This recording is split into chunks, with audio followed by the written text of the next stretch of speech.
l'implantologie basale est d'actualité aujourd'hui. C'est une implantologie qui va nous permettre de placer des implants chez des patients qui n'ont pas du tout la possibilité de placer des implants axiaux. C'est souvent des édentés, et des édentés qui n'ont pas d'os. C'est des édentés qui ont un grand sinus, c'est des édentés qui ont une crête mandibulaire très résorbée à tel point qu'un implant axial ne peut pas se mettre.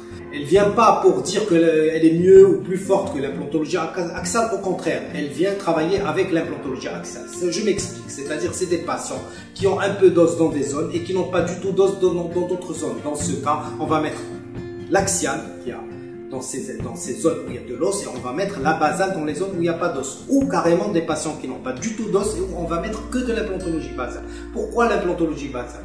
L'implantologie basale parce qu'elle a des formes d'implants complètement différentes de l'implantologie axiale. C'est des implants sous forme de disque, c'est des implants sous forme de plaque, c'est des implants ptérygoïdiens.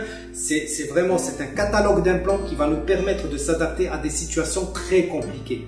Des situations où la personne n'a pas d'os, à savoir que ces personnes-là, ils représentent à peu près 5% de la patientèle. Alors ces implants vont nous permettre de résoudre ces situations-là, c'est-à-dire vont nous permettre de donner à ces personnes la possibilité d'avoir des dents, et pas n'importe quelles dents, d'avoir des dents fixes. Parce que les gens, ce qu'ils veulent, c'est d'avoir des dents fixes.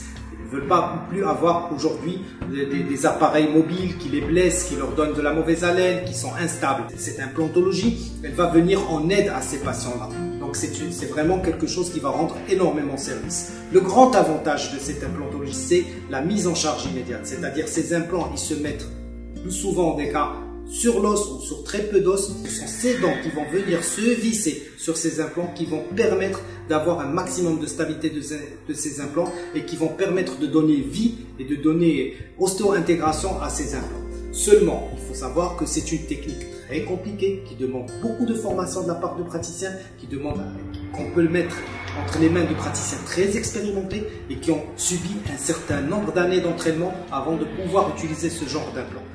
Dernière chose, c'est que ces implants vont pouvoir rendre service à des patients qui ont subi des greffes d'os avec échec.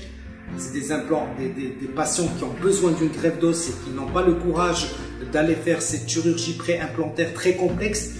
Donc, dans ce cas, on va pouvoir vraiment se satisfaire de l'implantologie basale. Les résultats sont là, les résultats ont 30 ans de recul et c'est des implants qui ont rendu service à des millions et des millions de patients dans le monde entier.